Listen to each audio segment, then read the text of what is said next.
मंडळी, बीड जिल्ह्यातील मस्साजोगचे सरपंच संतोष देशमुख यांच्या हत्या प्रकरणानं गेले 80 दिवस महाराष्ट्राचं वातावरण अक्षरशः ढवळून निघालं होतं. आज पोलिसांनी केस न्यायालयामध्ये संतोष देशमुख हत्या प्रकरणाचा तपास करून जवळपास 1500 पानांचे एक आरोपपत्र न्यायालयात दाखल करण्यात आलेलं आहे.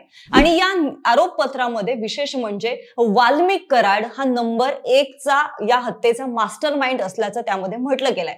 यासोबतच काही पुरावे आणि व्हिडिओ क्लिप सुद्धा पोलिसांनी केस न्यायालयामध्ये दाखवलेली आहे, हजर केलेली आहे. नेमकं काय म्हटलंय त्या आरोपपत्रामध्ये पाहूया. त्यासाठी हा व्हिडिओ शेवटपर्यंत नक्की बघा. नमस्कार, मी मयुरी आणि तुम्ही पाहताय विशेष भारी. तर वाल्मिक कराड हाच संतोष देशमुख यांच्या हत्या प्रकरणातील मुख्य सूत्रधार असल्याचं पोलिसांनी सादर केलेल्या त्या 1500 पानांच्या आरोपपत्रात म्हटलेलं आहे. झालं काय होतं तर आवादा कंपनीला खंडणी मागितल्याच्या वादातून संतोष देशमुख यांची हत्या झाल्याचं त्या आरोपपत्रामध्ये म्हटलं गेलेलं आहे. खंडणी असेल, अॅट्रॉसिटी असेल आणि हत्या अशा तिन्ही गुन्ह्यांची एकत्रित नोंद त्या आरोपपत्रामध्ये केली गेलेली आहे. 29 नोव्हेंबरला ज्यावेळेस सुदर्शन घुलेच्या फोनवरून वाल्मिक कराड यांनी खंडणीसाठी फोन केलेला होता, त्यानंतर 6 तारखेला ज्यावेळेस संतोष देशमुख यांचा सुदर्शन घुले, प्रतीक घुले आणि सांगळे याच्यासोबत वाद झाला असं सुद्धा त्या आरोपपत्रामध्ये नमूद करण्यात आलेलं आहे. एकूण 5 गोपनीय साक्षीदारांच्या मदतीने त्यांच्या जबाबानुसार हे आरोपपत्र पोलिसांनी केस न्यायालयामध्ये दाखल केलेले आहे. आणि त्यातील या 5 गोपनीय साक्षीदारांमधील एक साक्षीदार हा सुदर्शन घुले याच्यासोबत त्या हॉटेलमध्ये हजर होता आणि या सगळ्यांच्या जबाबानुसार हे आरोपपत्र आता पोलिसांनी दाखल केलेले आहे, ज्यामध्ये वेगवेगळे पुरावे सुद्धा आहेत. आता या आरोपपत्रामध्ये नमूद केल्यानुसार एक व्हिडिओ सुद्धा सीआयडीच्या हाती लागलेला आहे, ज्या व्हिडिओमध्ये सुदर्शन घुले हा संतोष देशमुख यांना मारहाण करत आहे. आता हा व्हिडिओ सुद्धा सीआयडीच्या हाती लागलेला आहे आणि या व्हिडिओ नंतर सुद्धा बरेच सूत्र हलण्याची शक्यता आहे. आणि थोडक्यात वाल्मिक कराड हाच नंबर 1 चा मास्टर माइंड असल्याचं यातून नमूद करण्यात आलेलं आहे. आणि जे इतके दिवस या हत्येला एक वेगळं वळण लागलं जात होतं, ती हत्या आता केवळ खंडणीच्याच वादातून झालेली आहे असं सुद्धा म्हटलं जात आहे. आता मी मगाशी सांगितल्याप्रमाणे एकूण 5 गोपनीय साक्षीदारांच्या मदतीने हे आरोपपत्र दाखल केलेले आहे. त्याच्याच मदतीने वाल्मिक कराड याच्यावरती हे सगळे आता आरोप केले जात आहेत. नांदूर फाट्यावरची ती भेट गेल्या कित्येक दिवसांपासून माध्यमांमध्ये एक बातमी येते, जी संतोष देशमुख यांच्या हत्या प्रकरणाशी निगडीत आहे. आरोपपत्रात सांगितल्यानुसार सुदर्शन घुले आणि विष्णू चाटे यांची त्या नांदूर फाट्यावरच्या एका हॉटेलमध्ये भेट झालेली होती. आणि या भेटीवेळी त्या 5 गोपनीय साक्षीदारांपैकी मी मगाशी सांगितल्याप्रमाणे एक साक्षीदार हा सुदर्शन घुले याच्यासोबत तिथे हजर होता. याच भेटीमध्ये विष्णू चाटेने सुदर्शन घुलेला वाल्मिक कराडने जो मेसेज दिला होता तो मेसेज सांगितला. आणि तो मेसेज असा होता की संतोष देशमुख आडवा आला तर त्याला कायमचा धडा शिकवा. आणि हाच मेसेज विष्णू चाटेनं सुदर्शन घुलेला त्या भेटीमध्ये दिला आणि त्यानंतरच हत्येचा कट रचला गेला, तो शिजला गेला असं म्हटलं जात आहे. आता सीआयडीच्या हाती जो व्हिडिओ लागलाय त्यामध्ये सुद्धा तेच आहे. संतोष देशमुख यांना सुदर्शन घुले मारहाण करतानाचा तो व्हिडिओ होता. त्यावेळेस एक व्हिडिओ कॉल चालू होता आणि हा व्हिडिओ कॉलची क्लिप जयराम चाटेनं एका व्हॉट्सअप ग्रुपवरती पाठवली आणि हाच डिजिटल पुरावा म्हणून पोलिसांनी सीआयडीनं कोर्टात हजर केलेला आहे. आता याच डिजिटल पुराव्याची मदत घेऊन संतोष देशमुख यांची हत्या एका टोळीतून केली गेली आहे किंवा टोळीच्या मदतीने संतोष देशमुख यांची हत्या केली गेलेली आहे असा निष्कर्ष सीआयडीने काढलेला आहे. थोडक्यात काय तर या सगळ्या प्रकारामध्ये जे 1500 पानांचं आरोपपत्र दाखल केलेलं आहे, या 1500 पानांवरती वाल्मिक कराड याचा नंबर 1 आहे. नंबर 1 ला त्याचं नाव आहे. ज्यावेळेस नंबर 1 ला एखाद्या आरोपीचं नाव असतं त्यावेळेस त्याचा अर्थ सरळ स्पष्ट असतो की तोच आरोपी आहे आणि जी काही घटना झालेली आहे त्यामध्ये त्याचा मेन रोल आहे. थोडक्यात आपण मास्टर माइंड ज्याला म्हणू तसा तो मास्टर माइंड आहे असं त्याचा अर्थ काढला जातो. आणि त्याचवरून वाल्मिक कराड याचं नाव सुद्धा त्या आरोपपत्रामध्ये 1 नंबरला आहे. आणि यावरूनच वाल्मिक कराड हाच संतोष देशमुख यांच्या हत्येचा मास्टर माइंड असावा असा निष्कर्ष सुद्धा आता काढला जातोय. आणि केवळ खंडणीच्याच प्रकरणाचा आरोप आतापर्यंत वाल्मिक कराडवरती होता, मात्र आता हे आरोपपत्र दाखल झाल्यानंतर खंडणी, अॅट्रॉसिटी आणि हत्या असे 3ही गुन्हे आता वाल्मिक कराडवरती दाखल होऊ शकतात. थोडक्यात काय आता 3 गुन्ह्यांची नोंद त्याच्यावरती होऊ शकते आणि त्यामुळेच वाल्मिक कराड होते आता कारवाईचा फास हा पूर्णपणे आवळला गेलेला आहे. आता जे 8 आरोपी आहेत, ज्या 8 आरोपींची नावं त्या आरोपपत्रामध्ये दाखल केली गेलेली आहेत, ते 8 आरोपी नेमके कोण आहेत? तर मी मगाशी सांगितल्याप्रमाणे नंबर 1 वरती आहे वाल्मिक कराड, त्यानंतर नंबर 2 वरती आहे विष्णू चाटे. हा तोच विष्णू चाटे आहे ज्या विष्णू चाटेने वाल्मिक कराडचा तो एक मेसेज सुदर्शन घुलेला दिलेला होता की संतोष देशमुख आडवा आला तर त्याला बाजूला करा. हा तो मेसेज होता आणि तोच मेसेज विष्णू चाटेने सुदर्शन घुलेला पोहोचवला. त्यानंतर नंबर 3 वरती आहे सुदर्शन घुले. सुदर्शन घुलेने संतोष देशमुख यांना मारहाण केलेली होती, त्याचं नाव आता 3 नंबरला आहे. त्यानंतर आहे प्रतीक घुले, नंतर 5 नंबरला आहे सुधीर सांगळे, 6 नंबरला आहे महेश केदार, 7 नंबरला आहे जयराम साठे आणि 8 नंबरला आहे कृष्णा आंधळे, जो 80 दिवस उलटून गेले तरी पोलिसांच्या हाती लागलेला नाहीये, तो अजूनही फरार आहे.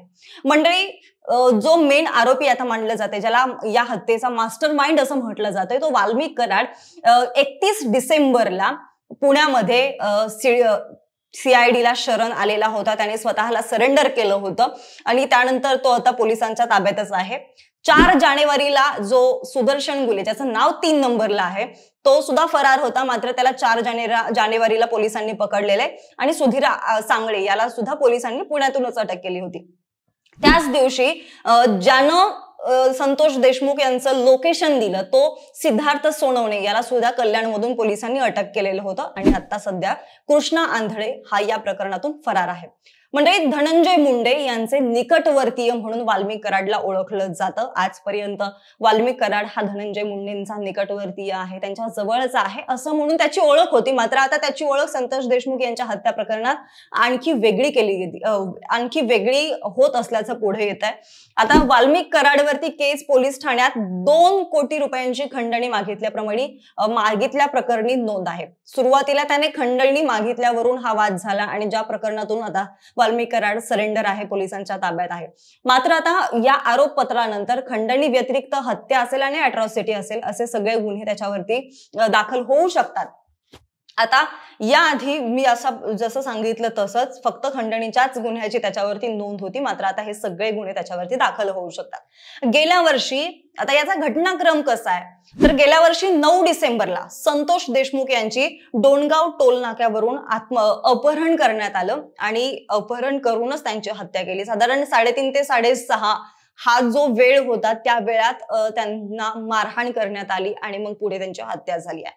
आता नेमकं हा सगळा घटनाक्रम काय होता आणि हे सगळं कसं पुढे आलं हे जर पाहायचं झालं तर मी मगाशी जसं म्हटल्याप्रमाणे संतोष देशमुख हे एका वादातून हे सगळं प्रकरण झालेलं आहे. जी आवादा कंपनी आहे त्या आवादा कंपनीच्या माध्यमातून हे सगळं झालेलं आहे आणि तोच वाद खंडणीचा वाद होता. संतोष देशमुख हे विचारायला गेलेले होते. मात्र विचारायला आल्यानंतर जे काही 3 आरोपी आहेत, सुदर्शन घुले असतील, विष्णू चाटे असतील, या लोकांनी सगळ्यांनी त्यांना जाब विचारला आणि त्यानंतरच हे सगळं प्रकरण झालेलं आहे. आता याचा घटनाक्रम बघायचा झाला तर घटनाक्रम सुद्धा फार वेगळा आहे. त्यामध्ये सुरुवातीला खूप राजकारणी लोकांनी सुद्धा दावे प्रतिदावे केलेले होते, वाल्मिक कराड बद्दल केले जात होते. त्यानंतर पोलिसांनी तपास सुरू केला आणि पोलिसांचा तपास ज्या दिशेनं सुरू होता तोच तपास योग्य आहे असं आता या आरोपपत्रातून म्हटलं जात आहे. त्यानंतर वाल्मिक कराड हाच संतोष देशमुख यांच्या हत्येचा सूत्रधार आहे असं सुद्धा या आरोपपत्रामध्ये म्हटलं गेलेलं आहे. आता याचा घटनाक्रम काय आहे तो एकदा सांगूयात, जो आरोपपत्रामध्ये सांगितला गेला. तर 7 तारखेला सुदर्शन घुलेने वाल्मिक कराडला कॉल केलेला होता, 7 तारखेला. त्यानंतर त्यावेळी वाल्मिक कराडने सुदर्शन घुलेला सांगितलं की जो तो उठेल आणि आपल्या आड येईल तर आपण कुणालाही सोडणार नाहीये. थोडक्यात काय तर जो येईल त्याला आपण मारायचंय असा याचा अर्थ निघू शकतो असं वाल्मिक कराडनं सुदर्शन घुलेला सांगितलं होतं. हे सगळं झालं 7 तारखेला. पुढे वाल्मिक कराडशी हे बोलणं झाल्यानंतर सुदर्शन घुलेनं आवादा कंपनीच्या कार्यालयात कॉल केला आणि 2 कोटींच्या खंडणीसाठी धमकी दिली. त्यानंतर 8 तारखेला, हे 7 तारखेला झालं. पुढे 8 तारखेला सुदर्शन घुले, विष्णू चाटे आणि जो एक गोपनीय साक्षीदार आहे, ज्या साक्षीदाराच्या मदतीने हे सगळे जबाब नोंदवले आले आहेत, तो एक गोपनीय साक्षीदार यांची मी मगाशी सांगितल्याप्रमाणे नांदूर फाट्याजवळील तिरंगा हॉटेलमध्ये भेट झाली. त्यावेळी विष्णू चाटेनं सुदर्शन घुलेला वाल्मिक कराडने जो मेसेज दिलेला आहे तो मेसेज सांगितला की कायमचा धडा शिकवा हा वाल्मिक कराडचा तो निरोप होता.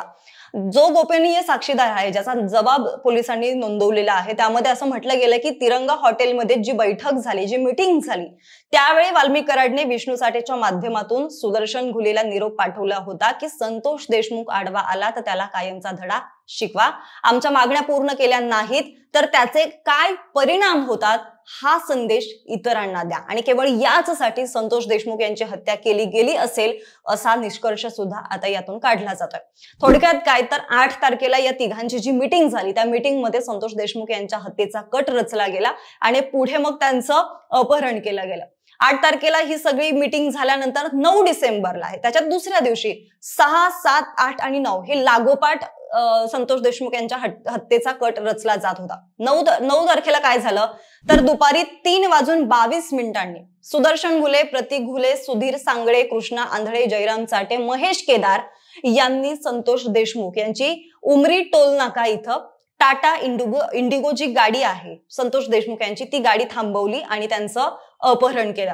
केज आणि मस्साजोग याच्यामध्ये हा टोल नाका आहे, उमरी टोल नाका. या उमरीच टोल नाक्यावरतीच संतोष देशमुखांची गाडी अडवून त्यांचं अपहरण केलं गेलं.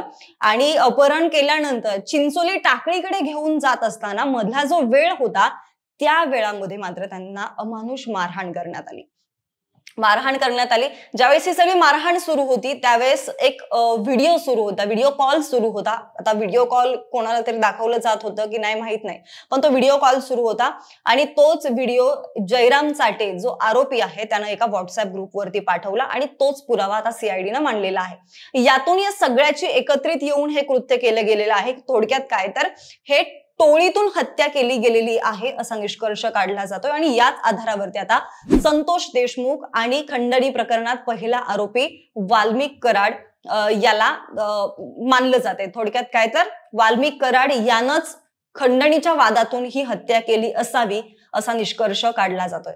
आता वाल्मिक कराड हा धनंजय मुंडे यांचा निकटवर्तीय आहे, त्यांच्या जवळचा आहे. त्यामुळे आता धनंजय मुंडेंवरती हे प्रकरण कितपत ठेपलं जाणार हे सुद्धा बघणं तितकंच महत्वाचं आहे. आता संतोष देशमुख यांची हत्या झाल्यानंतर हे प्रकरण जर कुणी लावून धरलं असेल, या प्रकरणासाठी जर कुणी आवाज उठवला असेल तर बीडमधील संदीप क्षीरसागर असतील, सुरेश धस असतील, अंजली दमानिया असतील किंवा मनोज जरांगे असतील, ह्यांनी सगळ्यांनी हे सगळं प्रकरण लावून धरलं. यामध्ये सर्वाधिक आवाज जर कुणी उठवला असेल तर भाजप आमदार सुरेश धस आहेत, यांनी या प्रकरणासाठी सगळ्यात जास्त आवाज उठवला होता.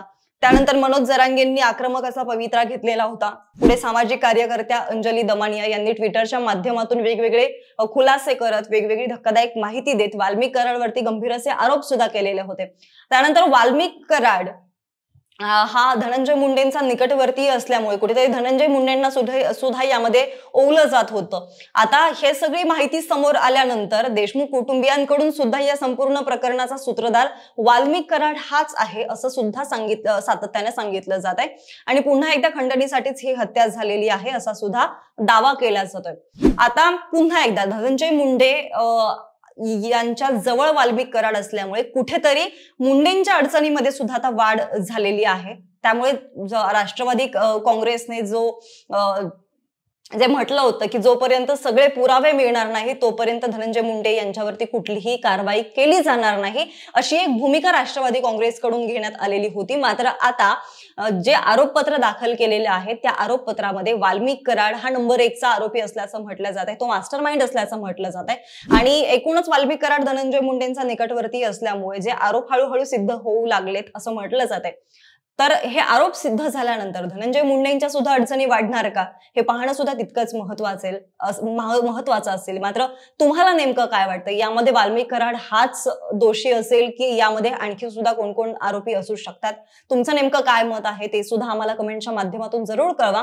हा व्हिडिओ कसा वाटला तेही कळवा आणि व्हिडिओ आवडला असेल तर व्हिडिओला लाईक करा, शेअर करा. सोबतच विशेष भरी आहे आपल्या युट्यूब चॅनलला सुद्धा सबस्क्राईब करायला विसरू नका. धन्यवाद.